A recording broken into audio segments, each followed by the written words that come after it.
Hi guys, welcome to the Fife Property Show. This is all about timing your move. How to choose the perfect moment to sell your home in Fife. I mean, when is that going to be? Does anybody know? Is it summer? Is it spring? Is it winter? Is it autumn? Is it the Easter holidays? We have no idea, but let's discuss it openly. So on today's show, we've got Richard Cook. Morning, Jim. Hi Richard, how are you? I'm good this morning. How about you? Fantastic, actually. Yep, brilliant. Hi, Jimmy. How are you? Yeah, I'm good, thanks. Jim, yourself? Yeah, brilliant. Actually, I've kind of heard disappointing news that Kanya and and Kim are actually splitting up. The world has ended. Reality TV rubbish. Anyway, let's move on and talk Yeah. about the serious things in life, about your house and what you're going to do next and where you're going to live. That's probably the most important things for us. So timing your move in Fife and how to choose the perfect time to move. Really, that's all it comes down to. So how to choose the perfect moment to sell. What is that all about? Have you ever wondered how to pick the perfect moment to sell your Fife home? Probably it's the best question we're asked, and we're asked it the most when people are actually asked about their moving. I was actually called yesterday, and it's the first thing the person said. You know, is now the time to sell? How's the market? That's the classic question I got asked by Bob. Hello, Bob, if you're watching. But how do you pick the moment with so much conflicting advice? Everybody's got an opinion. Should you exploit the new year rush or sell in the spring when the blossoms are on the tree? You know, a lot of people actually go for that, don't they? Yeah. That's what I hear very, very regularly. I'll wait for the summer. Wait for the summer. Because everybody's convinced that it's because they're gardening. You know, it's like my garden's got to be beautiful. It's got to be brilliantly looking. Look better, yeah. But the reality is your buyer's not ready. And we'll talk about this and all the circumstances surrounding it. But the buyer's not really, they're ready to move now. You know, they're not caring if your garden's in perfect condition. You know, they just want another house that suits their circumstances. So when do you sell? Is it all about timing for demand? I mean, that's a key point, isn't it? I think, me personally, the time to sell is when you're ready or when you need to, ultimately, whether it's winter, spring, summer, autumn, it doesn't matter. Ultimately, the buyer will be out there for your property, wherever that is. But ultimately, to get the property that you want or to suit your needs, you need to put it on when the time is right for you. Yeah, I mean, is it better to get it before the summer holidays or wait till the kids have gone back to school in September or join the Boxing Day bounce? That's really what it comes down to. We're going to say a couple of hellos to people that are watching. Good morning, Anne-Marie. How are you? Good morning, James. Yep, hope you're all having a fantastic day. Yeah, actually, I am. Are you guys having a fantastic day? So far, I am, yeah. Of course. Some of us have just woken up, haven't we? No, I've been up pretty well. Jim, hi. Yeah, Jim thinks, I think curb appeal matters quite a lot, and we'll talk about that as well. Thanks very much for that comment, Jim. You're certainly not alone if you're all a little confused about this, but there's more to selling a home than picking the perfect time of year. And while it's not a scientific formula, I'll tell you what, though, it's damn close. There are elements worth considering when choosing to move. So the reality is, guys, we're always on hand to discuss this out of this. So if anybody's got any questions, please feel free to ask them here. More than happy for you to ask them here about timing and the perfect time to move and when should you move and how's the market and all the rest of it. You're more than welcome to ask that. But if you want to ask that in a private message, please message us direct on these channels, or also you can contact us individually in offices or anything like that. So there's lots and lots of different forums that you can contact us and you can speak to us through individually if you want to, if you don't want to discuss it in public. So meanwhile, let's take a look at how you can choose a moment to sell and what fits your plans and finds you the perfect Fife buyer. What you'll discover is it's not just a matter of when to sell, but why and how do you sell. So probably the first important point to consider here is need more space. First question to ask is whether moving is your preference. Is your existing home has the potential to extend, or would you rather stay where you are? I mean, need more space. Is that a typical reply, Jimmy? I was out to at least 2 or 3 people this week saying that very thing. Need more space. I'm working from home now, and I don't think I'm ever going to be working again in the office. So that was one, and the other one was needing more space for the grandkids because they're spending more time around there because they're working. Their kids are working from home, so they need to look after the grandkids more. So they need more space for that. So yes, especially with these new restrictions and I think working from home could be the new norm now. It's getting to like that. I mean, I've literally never left this studio. Let's not tell the trade secrets. Maybe my bedroom. Yeah, I've literally never left the studio since March last year.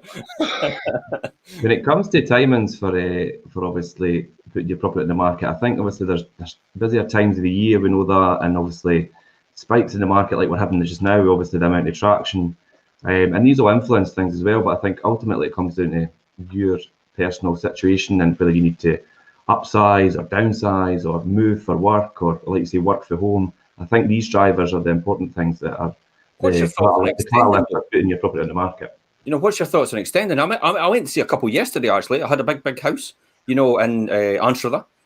Fantastic house. And they said, I'll tell you what, we've got a bit of land next to it. We've actually got plans drawn up. We've got them approved to extend and make it a huge property. I mean, this property already was a 5-bedroom, you know, 5-bedroom, 3 public, fantastic views out the back. And thought, right, okay, they want to put another area and one above there. I think it was a double garage and something above it, a granny flat, you know, all encompassing above the or a big huge master ensuite. There's a dressing room and an ensuite and a big master bedroom with actually a balcony that you went out the back door, the back window. You opened the window and you sat on the balcony and you just looked at the countryside at the back.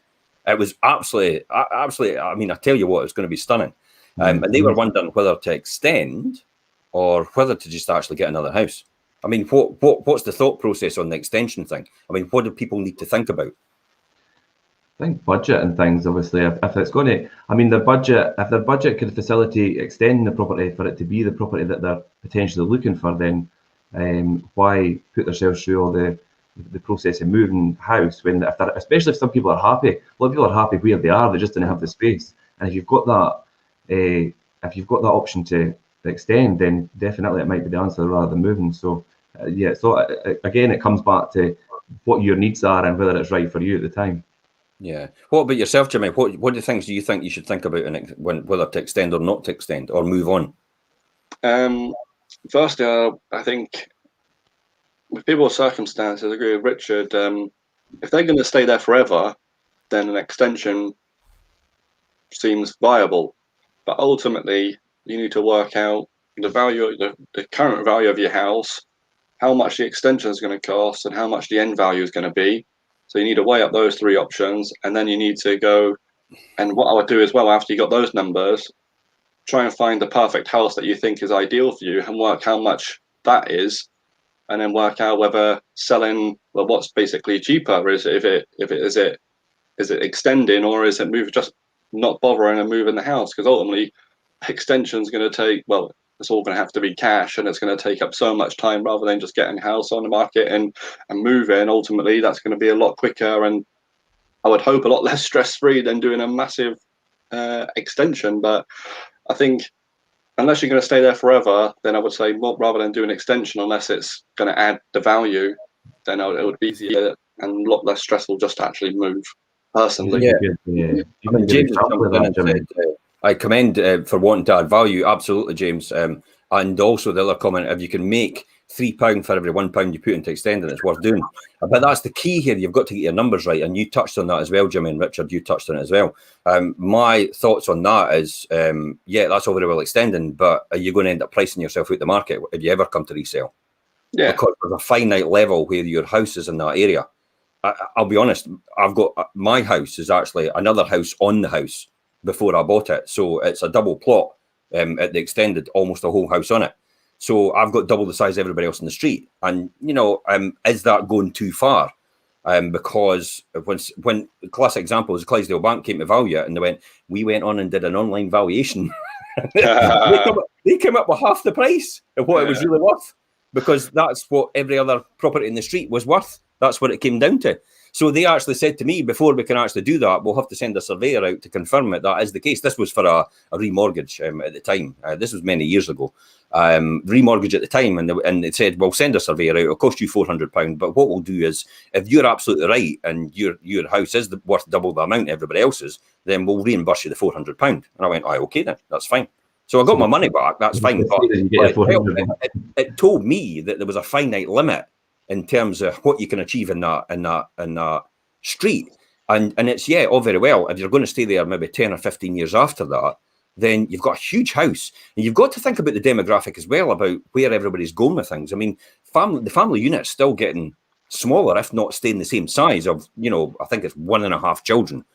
Can't get half a child, obviously. but you know what I mean? It's like that nuclear family, they call it, in terms of the average size. So why would you need a 6-bedroom property with 3 receptions if the average family is only less than 2 children? Unless you're wanting a swimming pool, a cinema room, a gymnasium, but then how many people are going to have that? And then how many people are going to want that when you go to resell? I won't mind. Can't afford it though. How many people are going to afford it though? That's the point. How many people are going to afford it? And are you actually going to get value for money? And it says what you touched on as well, Jimmy. You said, you've got to work out what it's going to cost to build it, what your house is valued at the now, and what's going to be the valuation when you after you've built it. And then from there, you're going to then have to think about what else could you get for that type of money elsewhere. And would you actually be better just making the move and going somewhere else? I had probably just before lockdown last year, I went out to see a lady in Pittenweem, actually, and which she talked about the exact same dilemma. She talked about an extension of the back. Now, basically, it was just a room. It was the size of a room, probably 3 by 4 meters in the extension. And she was going to either make a dining room, or it was going to be a dining room or a family room or something like that out the back. And it was going to be a proper pitch roof, okay? So it was going to be a really nice one with wraparound windows. And I valued her house, and I says, well, how much is your extension going to cost? And she came back and went, it's going to cost me 30 grand. What? I'll do the extension myself then. I'll do it for you. 30 grand for an extension. But that's what it was at the time she was quoted, because all the builders were elsewhere doing other projects. The house builders were building everywhere, and there was nobody available to do anything. So what they do is the price just goes up. It's like anything. It's like the housing market. When there's huge demand and there's less supply, the price goes up to reflect that. And it's supply and demand. So that was it. And I said, by the time you take your house and add on the 30 grand you're going to spend, your house isn't going to be worth that at the end. But then right round the corner, there's a house with 2 other rooms, more than what you've got now with the 1 other room you're putting on for the same price. Yeah. So you're just moving around the corner. And that's what I say. Lo and behold, she didn't sell. She didn't extend. She's probably going to move later on. And that's what I say to people. Obviously, if they're thinking of extending, I'll take comparables with the room sizes that they want. But ultimately, I say unless it's your forever home, obviously the best option is don't extend. And as you say, you've got to do your research. You've got to get an expert out and work out the valuation, because ultimately, as you said, with valuing your own house, Jim, a lot of times in certain areas there will be ceiling prices on streets. So you're going to go and spend 20, 30, 40, 50,000 on extensions. Unfortunately, probably advice as well, Jimmy, is actually to get 2 or 3 builders to actually quote. And get a bill of works, and possibly if you're getting a big enough job, get somebody to actually project manage it for you, somebody that's got experience. And your architect would probably be able to refer somebody like that. It could do these sort of jobs, because the classic example is you've got to compare oranges with oranges and apples with apples. I don't think if that's a saying still. It used to be a saying at school. I always remember that from primary. I don't know if you remember that, because that's what I used to get told at primary. No, Jim, you've got James, Sunday name. You've got to compare apples with apples and oranges with oranges. And I was like, but we're doing maths. Why are we talking about fruit? The penny dropped eventually. But that's the classic example. If you can compare everything as the same and get several quotes, then obviously find out if they're a recommended builder and what other projects they've done for other people. I think that's the key important things to do. Get references if you get somebody that's going to be doing a build for you. Don't necessarily accept their references, but say, what other jobs have you done? And go knock on the person's door and actually say to them, you know, I'm thinking about getting these people to build for me and do an extension for me. How did you get on with them? How did it go?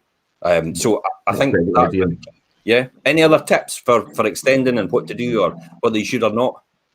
Jimmy, you've had a good example, the one that you were at recently, obviously without disclosing any details, but obviously extended and overspent, and the expectation for resales just well, the person, I would say the hardest ones to do would be, I live in ex-local authority house myself, but ex-local authority people doing extensions on those types of properties, they do have a ceiling price. And this client I went out to see, he did a double extension on this one. Wow. And it was a flat as well. He's done an extension on a ground floor flat. Dear me. And a double garage. So yeah, I've had to take pictures and speak to a surveyor to get that, because I've never seen an extension on a flat before. Not that scale. Not to that scale. A dining room and a bedroom onto a flat, but ultimately it's still a 3-bedroom flat, ex-local authority. So there is a ground floor price on that. Ground floor, yeah. Well, at least there's a plus point. The ground floor is a big plus point. So, you know, a lot of people, you'll get an elderly population that will downsize to a ground floor. Exactly. Yeah, it does. It will have its advantages, but I've also been out to another one, which is ex-local authority. I valued I won't disclose just the area, but I valued it. It was a 2-bedroom. Told him it was 140. He was looking at doing an extension, double-story extension to the side, a garage and a bedroom. Basically, what I said is, look, ex-local authority highest 3-bedroom I can see sell for is 165. Yeah. And this extension was going to cost him, double-story something was going to cost him like 40 grand, 50 grand, just like. He ended up moving and selling, actually. He ended up moving and selling. I think it's quite important when you see Patricia's hit the nail on the head. I mean, she said it's not always about resale. Sometimes it's about enjoying your home. I can't disagree with. I can't agree with you more. Classic example for me is I bought my house at peak of the market at 260,000. I spent 100,000 on it, and by the time the credit crunch had hit, which was that at that exact time, I had lost £60,000 in it straight away. So it was only worth 300,000 after spending to buy and refurb 360,000. But the reality is now, 15 years later, it's all returned now. And for me, I'd always said, well, it doesn't matter really. The reality is, if you're no selling, it makes no difference. And it will recover over time. But the key as well is, even though your house has gone down in value, the next house that you buy is the same gone down in value as well. So it's like for like on a proportionate basis, because the market does. So absolutely, I can't agree with you more when you say that statement. But what we do in terms of, in the finite ways that we're doing just now, is we're just giving people the facts in order to make an informed decision. That's it. So, but I absolutely agree with you with that, about it's not always about the resale. But the resale is just one of the important factors to consider if you need to extend or should you actually move. Ultimately, you don't ever know what's going to happen in life, so you need to prepare yourself for, or know every outcome which is going to happen, and protect yourself and make sure you're investing wisely. But Patricia's right. You can't put a value on having your dream home if it's extended and you love the area that you live or the street that you live. Then you can't put a value on that. But it's just good to know and protect yourself for the future, so you know exactly what's happening with your money and how you're spending it, basically. Phil commented and said, depends if you're only looking at money and value. Other things need to be taken into account: availability of larger properties in the area itself, schools, your work, your transport links, your family and friends, and you may want to bide in the area. Absolutely, Phil. We're just about to talk to that. The next subject. Thank you very much for moving us on to the next subject, which is changing schools. You know, the reality is the average house move takes between 15 and 25 weeks from the first day on the market to completion. So if you're looking at a 4 to 6 month time frame, if you're looking to change schools, I mean, that's an important point as well, isn't it? The schools. What I would say is that's a lot of things that we do get in Fife, because not that I'm a Fifer, I'm saying we. Fife It's all is right, blessed. Jimmy. We'll adopt you as a You're an Fifer. honorary Fifer. Doesn't Jimmy. matter if you're for Devon down south. You can still be a Fifer. You've been indoctrinated today. I'll get the wee thing out and do the. Jimmy, I bless you. You are now a Fifer. Fife is blessed with good schools. We've got Madras and obviously Wade Academy at East Nuke, and these are big drivers in education. 200 primaries across Fife. Yeah, There's 200 primary schools. That's unbelievable. Just knowing from myself, obviously, Jack, my stepson's 6, and Zara's 2 and 3 days. Better make sure I get that right. From knowing with dealing with Jack, and when he was going to join schools, there was people that wanted little villages schools. There's wanted people that wanted bigger schools because they stay with the same people. And the good thing about Fife is that you have all these little schools and little attachments, so parents can put their kids into the schools that they want to be brought up in. So Fife is blessed with a lot of options, and good options at that as well. Yeah, I mean, there's a lot of personal recommendations, isn't there? I mean, for us, it was a dilemma, but, our kids went to Park Hill Primary, but then what high school did we go to? And we were blessed with a good choice. We had Madras, we had Wade, we had Leavenmouth Academy. You can go further afield if you want. You can go to Kirkcaldy, go to others, but they're all within easy reach and commuting distance for anybody that wants to do that. And I know a lot of people that actually do that and understand the process. So what's the key things people should look out for when choosing a school? I'll let you go, Richard.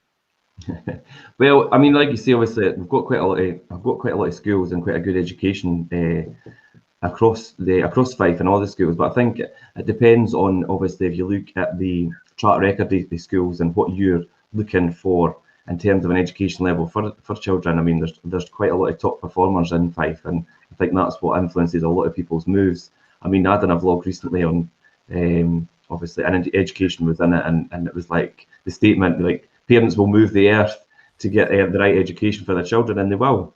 And if it's to be near those higher performing schools and get them in that catchment area, then that's what they'll do.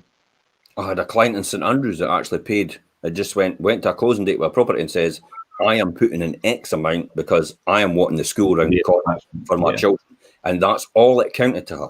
And the price that she paid for the property was astronomical. But what price can you put on your kids' education? Get them into the right school that you want. After all, it could end up setting them up for life. Yeah, I definitely agree.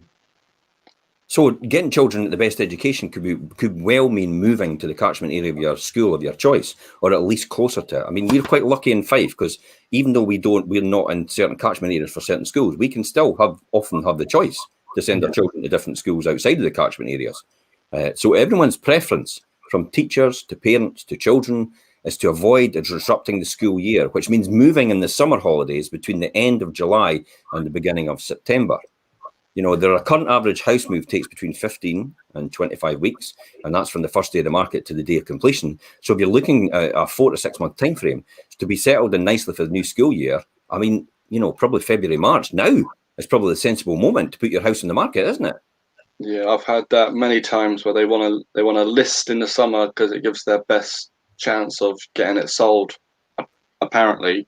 But then when it comes to the time where the schools are going back, and it's like, I need to push this through. Can you give the solicitor a call? Can you push this through? And I'm like, you're just accepting an offer last week. Putting yourself under pressure is not the way to do it, is it? No. And right now, if you're thinking about moving, basically the start of the year, well, probably before now, you should be ringing up for asking how the market is, how long completions are taking, just so you know, because everybody knows right now. Well, I'll say most people would know.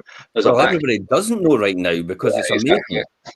But there's a backlog with mortgages. Mortgages are taking probably longer than ever. Conveyancing is taking longer than ever with the backlog and the working from home, scanning stuff and needing to witness everything, whatever. So we've got people that actually just settled right now that sold last year in June. Yeah, exactly. That's reality. So that's how long the solicitors took to get it through the process and the mortgage lenders and everything. I mean, we had it sold in June, but it only got over the line last week or the week before. Yeah. Well, I had one that we've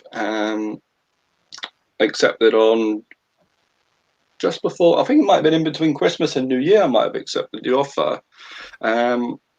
But the seller's chasing me up, and we still haven't got loan papers yet. Yeah. It's been agreed in principle, but still haven't got loan papers, and that's almost 3 months. I mean, I went to the lenders for my buy-to-lets that I bought in January and said, any chance you can complete by the end of March? And they just laughed. Yeah. It's like, wait a minute, you're meant to be nice to me. But they genuinely just laughed. And I thought, what are you talking about? Surely 2 months is enough time to get a mortgage together and sort it out. And they went, you've got no chance. We're on a backlog. And they published their backlog. Their backlog's about like 19 weeks. Yeah. It's horrendous. You know, it's going into about 4 or 5 months for a lender for a typical buy-to-let mortgage. So that's a huge thing. So, you know, if you're out there and you're going to do something like buy-to-let, then you need to plan well in advance and get everything in place beforehand and know your timeframes and know where you are with things. And it's the same way when you're going to buy a house as well. You know, you need to make sure your mortgage is in place as well. Yeah, and I think you're right. Going back to about the family thing and moving, ultimately it's going to be, well, stress. Everybody knows how stressful it is moving a house, but especially for kids and moving to a new school, you need to make sure that they're settled in beforehand, know the area, so they can make friends on the street, so they do join the school. So ringing in January, February, March to make sure that you completed in that time for the new school for your kids to set in. Not that I'm giving parenting advice here, but it's key to make the processes stress-free as possible, not only for yourself, but your children as well. It's about getting the facts, isn't it? Yeah. That's what it comes in it. It's we're not actually trying to tell people what they need to do. What we're saying is, please get the facts and please do some research beforehand, so you know you're in a position, so you don't leave it all till last minute, like me, and then say, I need to do this. And then everybody says, well, that's not going to be possible. And it's like, well, wait a minute, jump through hoops. Come on, I need you to get moving. That's a prime example, because then, Jim, even somebody like yourself wasn't aware that was going to be the case. So if you wanted to plan a move yourself, then obviously if you're not aware of this, it's going to affect you as well. So timing is key, and making sure that you know how long the processes are going to take to get you to where you're going to go. Yeah. I was quite fortunate, obviously, because I was able to buy cash. And then what I'll do is I'll just remortgage it all back out in 6 months' time and then go and buy more. You know, that's really what that comes down to in terms of my strategy. But not everybody can do that and take that option. I spoke to an investor last night who said, like, you got it under the mattress. And I said, well, unfortunately, money laundering exists now, so you have to prove where everything comes from. You can't just keep it under the mattress anymore. You'll never get over the line. That's another important thing to everybody. You know, like, money laundering is in place. Yeah. You will never be able to buy anything in terms of real estate if you can't prove where funds are from. So it's key now, because everybody's got that in place. We have to identify that. Solicitors have to do it. Mortgage brokers have to do it. Financial consultants have to do it. So everybody has to make sure that they can account for where that money is coming from for the money laundering regulations. Except people that break it. Yeah, we had one recently that was going through, and it was parents were remortgaged or releasing some equity in their house. So they had to get that when the money goes into there. They're helping their daughter buy it. So they had to wait, release the money when the money was in the bank, leave it in there for 48 hours, transfer it to the daughter, leave it in there for 48 hours, and then had to send bank statements to prove all the money had gone from to the solicitors and transfer the money. And it took about 6 days to get this process and prove where the money had come from. So makes absolute sense. Okay, we're reaching Australia today. Good morning, Lisa, or good evening. Lisa. Good evening, Lisa. She'll be 12 hours ahead of us. Good evening, Lisa. How are you? So don't worry about feeling if you need to move soon. It's far easier to agree a delayed completion when you give yourself the time to find the right buyer. That is and don't be desperate for a fast mover if you leave things a little too late. I mean, that's the key here. Never put yourself under pressure. You need to make sure you're well in advance and prepared for what you're doing. And it does really mean speaking to someone like us, so we can go through the ins and outs of everybody you need to speak to in that process. So this takes me nicely then to the next subject, which is relocating for work. What's your thoughts on this, guys? Relocating, an unexpected work opportunity may spring out of nowhere, leaving you feeling the chances that you shouldn't really pass up. But relocation is so much more about career and salary. You'll be saying goodbye to your current life, your friends, your family, your neighbours, your places. So it really needs to be a move worth making, particularly if you're happy in your home right now. You know, is this a time versus money? I mean, what's your thoughts on relocation? Relocation recently has been quite a big thing, and not just relocating for your job, but because of your job commitments. I mean, I think that people in Edinburgh and things aren't having to be actually in Edinburgh all the time now because they could work remotely or obviously because of the situation, and they're moving further afield and working from home and maybe travelling to work a few days or whatever a week. That's been a big influence lately. I've noticed that. What about you, Jimmy? You have experience of this because you were obviously sponsored by Ping, when you were a golfer, when you were a pro golfer. So, I mean, most people won't know that about you, but you did spend 3 years sponsored by Ping and pro golfer. So how did that affect you? And did you ever think about relocating, or did you have to move about? Yeah, well, obviously, I'm originally from Devon. It takes me an hour to get on the motorway. Closest airport was an hour and a half, which was Bristol. But Bristol isn't it's actually expanded now, but it wasn't somewhere where I could fly to everywhere from. So every day I would be, every week I could be driving to Heathrow, which was 3.5 hours, 4 hours. The time I drove there, parked up 2 hours before my flight. So, and the way it was working, the year that I played the most golf, I was driving, probably leaving about 3 a.m. Monday morning, driving, parking up, getting a flight, flying there, obviously then flying back Sunday night or Monday morning, and then driving 6 hours or 4 hours home. The time I'd get my bags and stuff was probably about 6 hours. Sleep, do my washing, 6 hours back. And obviously I was doing that week in, week out. So I basically wanted to relocate closer to London, but London's not cheap. London isn't cheap, and that's when you have to think about affordable housing, and all these systems that are in place now that would assist people. But it's no easy to get that. No. It's quite limited, and I actually argue a lot of the times that the council should actually do a proper council house building policy again and get back into social housing and do it and build an infrastructure to support our economy and the people and jobs. That's really what comes into it. So relocation for you, Richard, have you ever experienced this? Well, not personally, obviously. I mean, I still live in my hometown, but obviously through the previous years in my career, obviously job relocation is quite a big thing for people moving into the rural areas, out of the rural areas, and into areas where you've got good commuter links as well. So you've got that mix between. So yeah, I mean, job relocation does have a big influence on people and choosing areas to move house. Yeah, interesting comments from Phil. So for us, relocating was a balance between work, family, friends, area, desires to house types, etc., and availability. James actually goes on to say, my base office is Edinburgh, but on placement with Trent Water and Coventry, and I'm not going back into the office other than for the odd meeting. I mean, personally for me, I was Standard Life. I worked at Standard Life in George Street for a while. And it was a fantastic job in the actuarial department for pensions and surrender values and endowments and that. And but while it was actually fantastic working for Standard Life, literally I was commuting from leaving every single day, and there was no A92 at the time, so I had to then just travel by back roads all the time. So there was no big, and you were leaving at probably 6:30 in the morning. You were getting in there, parking out at Kirstorfen, getting the bus in from there, and then by the time you got in, probably it was about 9 o'clock. So you were 2.5 hours to get in. You were almost 2 hours to get out. And so almost 4 hours of your day, every single day was gone. And that was 5 days a week you were doing that. And then you've got travelling costs that was involved. And then you have to weigh up to yourself, is it really that? Is it really worth it? And because we often contemplated about moving to Edinburgh, but that never ever happened because of that. Because then I thought to myself, why don't I just take a lesser salary, because I'm paying all that money out on expenses for travelling in my car, and I'll not be travelling my car, so I take less of the salary with the car, and then I'll be able to just work on my doorstep. So I ended up working as a trainee accountant at Balfour's and leaving for Labafa. Yeah, Charlotte's recently just done that as well. She was driving from Cooper, Springfield to Dunfermline. Now, as you'll know, new job in Glenrothes.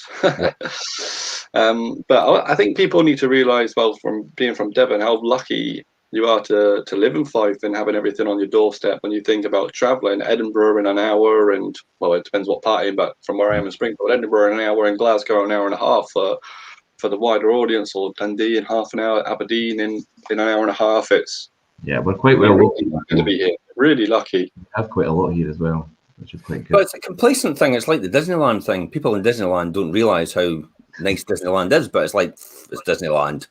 It's on their doorstep, and I often think we actually think like that as well, because it's just on our doorstep. We take it for granted. But when you get out there and realise what you've got on your doorstep, you think, wow. And then everybody else from outside comes in and they go, wow. And you go, what are you saying wow for? And it's like, well, look at what you've got. Yeah. What have I got? And then they'll begin to point it out, and it's like, wow. And then when you go to places like Kenya and Africa, and then you go, all these remote places that are like abject poverty, you realise, wow, I am truly blessed. Yeah.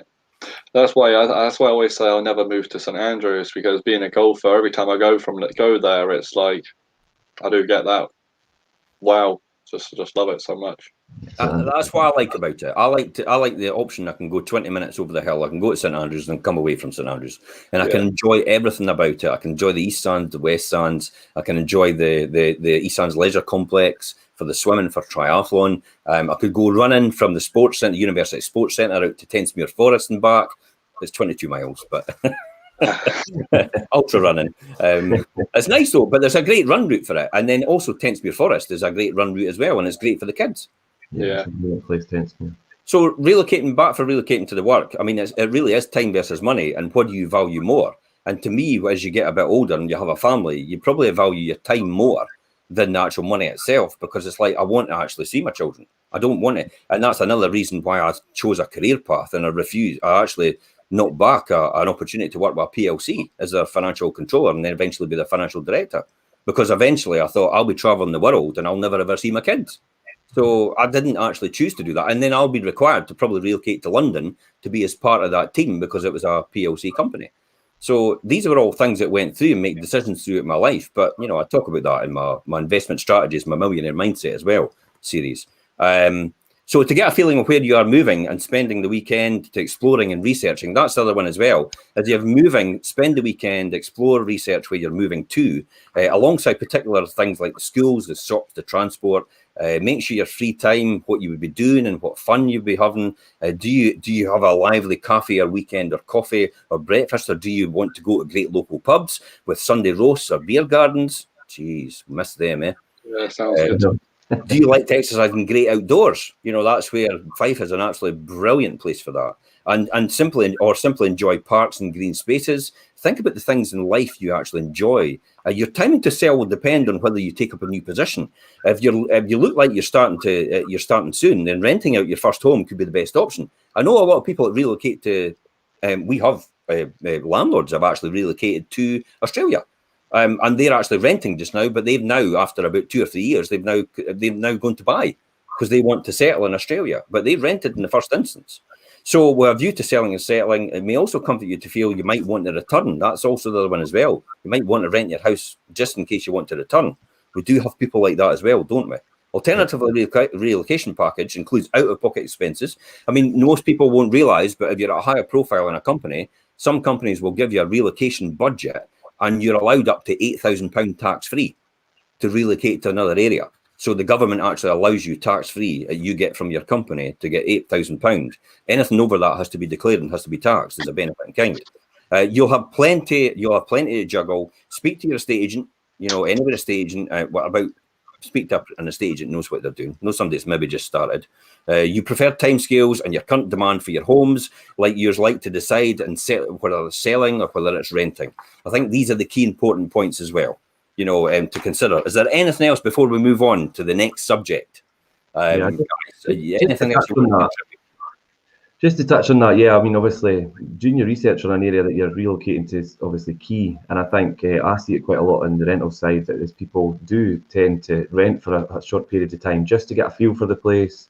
And if you're investigating a place that's going to potentially be your future home, then it's not just what's there at the moment. Then obviously look at what's maybe upcoming. I mean, obviously areas like Leaven and things, I've got a lot of stuff in the pipeline, and it's going to obviously boost things here. So that's all the things you need to look out for. But the people renting for short periods of time prior to making a big move is something that I see quite a lot. So just lockdown has taught us a lot, though, the fact that you don't really need to relocate. You can work from home. I mean, James actually says that. things about working from home is whilst you don't have to commute, I do notice that I'm working longer days. I noticed that as well. It's so tempting just to stay in this place, stay in my studio till 7 o'clock at night every single day. And it's like I often miss out my tea. It's like because I think, you know, I love what I'm doing. And then it's often easy to nip back in and do it again. That is a big thing, really. Yeah. I found that the same, Jim. I mean, when we were through the first lockdown, I mean, I found myself working hours and hours, just a little more longer than what I did previously, and because obviously, what else are you going to do? We're locked in. So. Yeah, absolutely. So let's take us on to downsizing. So the house that's become too large will be full of memories, and this can make the idea of moving a difficult thing to consider. Perhaps now is a good moment to say that these memories will follow you wherever you go. They don't get often left behind. You've got to remember that.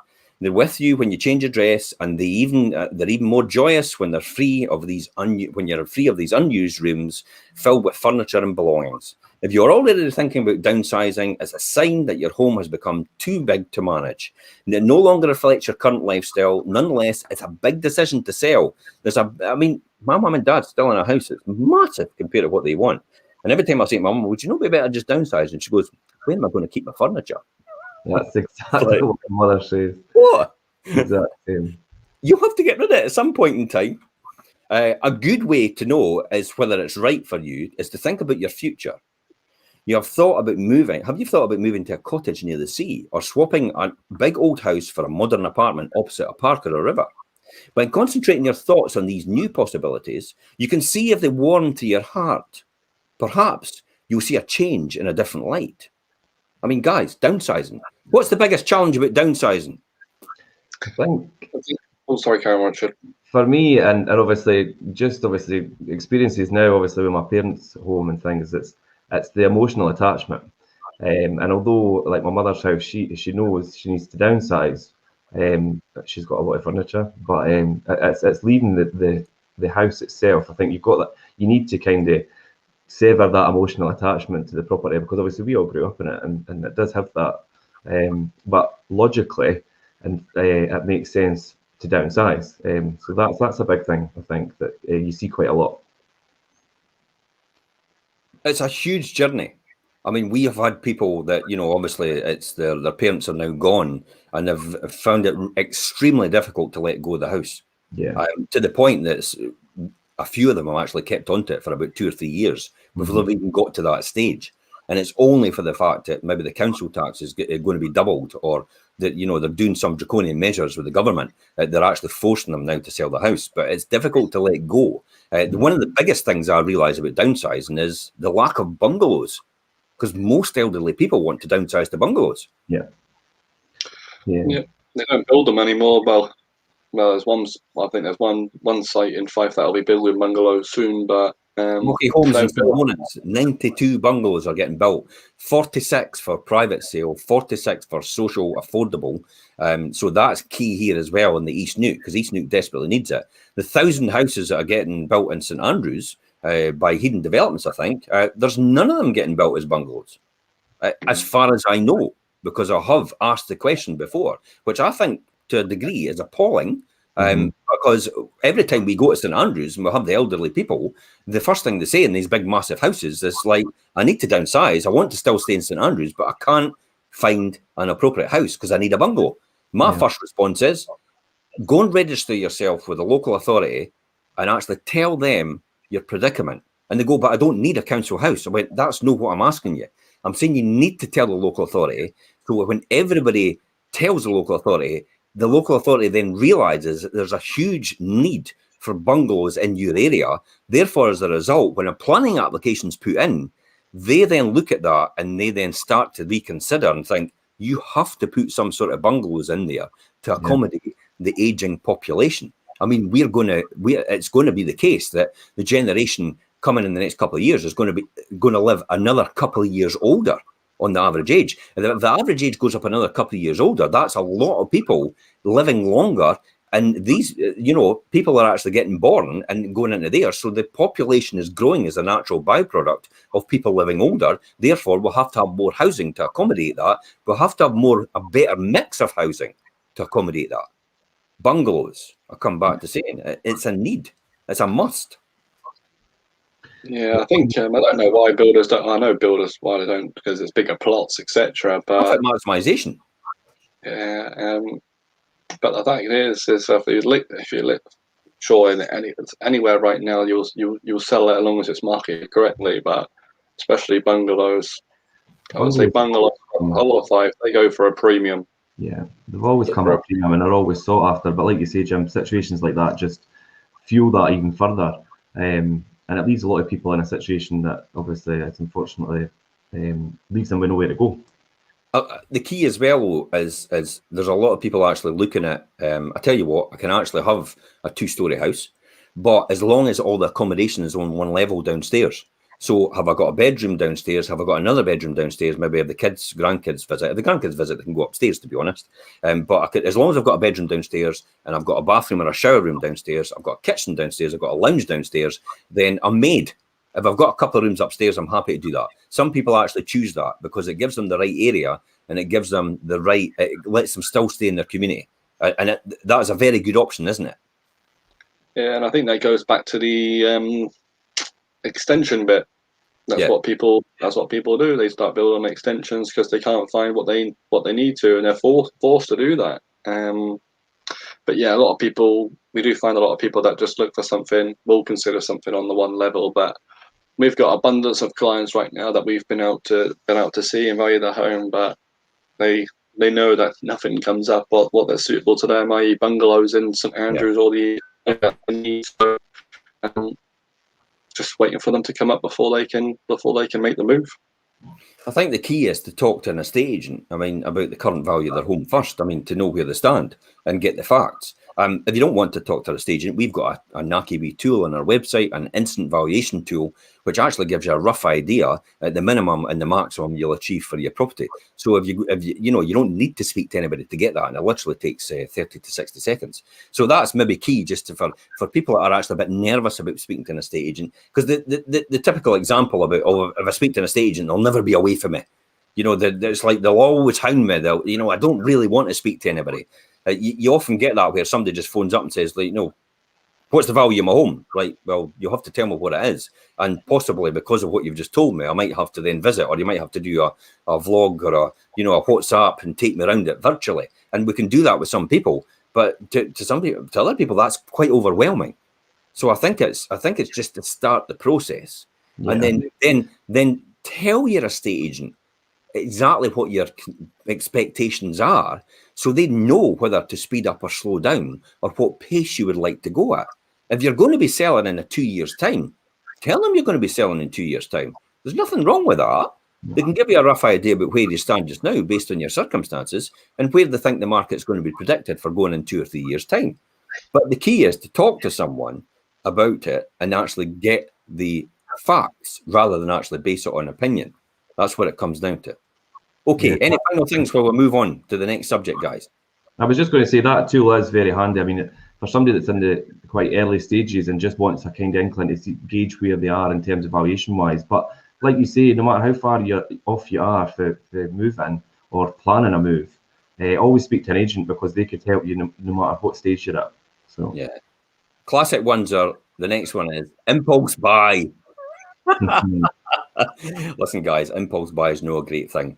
Impulse buy often costs you a lot of money, but on a whim, isn't it?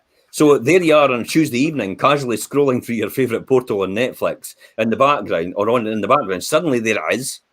It's your dream home, the home you've always thought, and you're really thinking about moving now, and the photos got you hooked. There's nothing else to be said. That's where you want to live. It's not as rare or as fantastical as it might seem, and while it might not quite fit with your estate agent's advice, find a buyer for your current home before setting your heart on your new one. I think that's the key if you do something like that. Life is a habit of presenting opportunities in the moments when you least expect them. So what's your advice for impulse buys on a whim? It's like, oh, I really want to move. I had that probably yesterday, and I was almost at the point of saying, I actually don't think you should move. And I did say that on occasions, but then we probed it a bit more, and I thought, I'll phone you back today. So they were like, yes, I'm going to sign up. And I went, no, this is too impulse. I went, I'll phone you back tomorrow. So I'm going to phone them back today to see what their thoughts are again, and then take them from there. I don't think it's right to actually just go, right, let's go for it. Because I just felt that wasn't the right thing to do with them. So that's really good advice, Jim. Further about that, but impulse buys is a big thing, you know, for a lot of people. So have you ever experienced that, Jimmy? I've done that on the house that I'm in right now. But did you regret it? That's the thing. Well, we've seen it. It was in here for about 15 minutes, but the location was perfect for Jack and us. It was in between mine and Charlotte's where we work. Good school, had the garage for storage, etc. So I was only in here about 15 minutes, but we didn't look at it. Obviously, you have the home report, we didn't look at it properly. There was a few wee niggles here and there that we didn't pay any attention to, so ended up costing us more to get it when we wanted to than we thought. Don't regret it now, but definitely should have. Well, it took longer than 15 minutes to look at it anyway. To start off with, probably should have had a good half an hour, then maybe even come and seen it a second time. But yeah, definitely take your time. If it takes a couple of looks or even 3 looks, then make sure you're doing your proper due diligence before you go ahead and go. Absolutely. What's your advice then, Jimmy, to people about based on your personal experience? Probably see it. Well, take your time. Really, probably. What happens if somebody else is going to get it though? Exactly. Well, that's why you need to make sure that you're taking your time. Really, just don't go. You need to make sure you're in a position to proceed as well, I think. Yeah, because I've been out to someone recently, and there was interesting on a house that we were marketing actually. And I told them that it sold, but then turned out they needed to sell to buy, and they needed a valuation of the house. So I went and seen them. They asked me basically, what would happen if I wanted to make an offer on that house? And I said, well, let me just get the facts right. You need to sell that to buy. She said, yeah. I said, well, personally, the way that property was going, if you made an offer, I'll be honest with you, I'll tell my client not to accept it. Because ultimately, you're not in a position to be able to move. The way that property was going, I'm confident that we'll have someone in there ready to proceed and move quickly. Yeah. And they said, oh, okay. And I said, well, basically, by the sounds of it, you need your 3rd bedroom. You can't extend. You've already done that with this property. So you have 2 options. Basically, you stay or you move. And you need to decide whether which one you're doing. And ultimately, to move, unfortunately, you need to sell to buy. Well, it's not unfortunate. That's most common for people. If you need to move, you need to list your house, and that's the bottom line.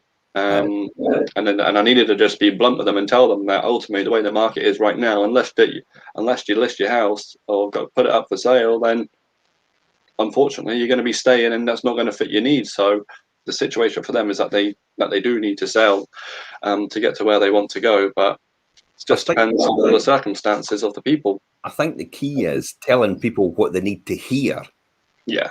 And know rather than what they want to hear, if that makes sense. So yeah. I think that's what we do very, very well, and I think that's what you do very, very well as well. It's like, no, this is what you need to hear. You need to know these facts first. You need to know where you are. You need to actually come down to reality rather than actually thinking, you know, let's just go for it and we'll try and sort everything out. It's almost like the classic example of we'll jump out the window and build the wings on the way down. Yeah. You know, and that's how some people approach life itself. And while that's good in terms of maybe businesses and moving forward, it's not necessarily good in terms of that. I mean, Richard, you've personally come across this as well recently. You know, you were like, I'm wanting to move. Yeah. It's quite easy. And then what changed your mind, and why did you take stock about it then? Because I stopped and reassessed my own situation, and I thought, right, it's not the right time for me to move. I will in a year or 2 probably, but at the minute, no. And do you know what? I've done the same as what everybody else does. You're looking at properties online, you find that property and think that's what I want, and then you're going to rush around and try and get your own property on the market, and it just wasn't going to work. So I grounded myself again and reassessed and thought, right, I'll do it properly, the way that I would advise anybody to do it. And that's coming from me, obviously, and I advise people to do it the right way. And because my heart took over my head, I was about to start, obviously, obviously fumbling my way through to try and get the property that I wanted and doing it the wrong way. So no. But it's often personal experience, and it's learning from other people and what happened to them, which can benefit you from making similar mistakes. It's learning by wisdom rather than experience. Yeah, it's so easy to jump the gun, especially when it comes to selling your own house and getting your dream house. You need to do it in the right order. And it's also putting yourself under pressure, isn't it, Jimmy? Yeah, I think the key thing to do would be, firstly, if you've got a mortgage on the house, speak to a financial advisor first, get a valuation on your house next, so you can assess your affordability going forward. Then you need to decide whether you're staying or you're moving. Then you put your house on the market, and then, as I said, with what I did with this house, you're probably best to do drive-bys first of the locations of what areas that you want to be, so you narrow that down. And you decide, go and obviously view houses, decide what accommodation that you need, etc. And if you're going to commit to something, probably go back for a second viewings. And if you want to get a survey done, whether it's damp, timber, whatever, make sure that's getting done, or making sure that's a stipulation of your offer, so you know that the house that you're buying is perfect for you. But ultimately, what I would say is people get most uptight about, if you list your house, don't worry about going homeless or moving into rental accommodation. You don't want that to happen. That's never going to happen. We have someone right now on the market with us. They had an offer accepted, but they didn't find anywhere to go. The buyer obviously got a bit fed up of waiting, so we put it back on the market. A week later, we've got another offer, which we're working on. It does keep going, and people will keep moving, and always people out there looking to move, and new buyers coming on the market. So you're always in control. There'll always be somebody. You know, Richard, what's your final thoughts on this before we'll wrap up? I think my final thoughts here, obviously, is to really think about, plan ahead, have a structured, obviously, plan in place for obviously moving or relocating, and timing is key and preparation is key. And of course, speak to somebody who's got their finger on the pulse. People like yourselves, people that are that kind of specialise in it, and only just obviously, like you say, novices, and can speak from personal experience and advise you properly. That's probably my best bit of advice from today. It can be easy and very tempting to over-strategize from month to month, the season or the market conditions when it comes to selling your home. That's really the ultimate thing. But the best guide to when the time is right is when it feels right for you. That's really what comes down to. It's your circumstances and your lifestyle that should always be the driving factors behind the move. And even though it could very well be your largest financial transaction you could ever make, I mean, that's really what comes down to. Moving home, and this is Patricia's point, is so much more than about money. That's really what comes down to. And we could finish on that note, guys. Thanks very much for attending the show. Thanks very much, Patricia, James, Lisa, Phil, guys. Thanks very much for watching, Anne Marie. Thanks very much, and Jim as well. If you've got any more questions, please feel free to ask them if this is on the rerun. But until next week, guys. Bye bye for now. Bye bye. Cheers.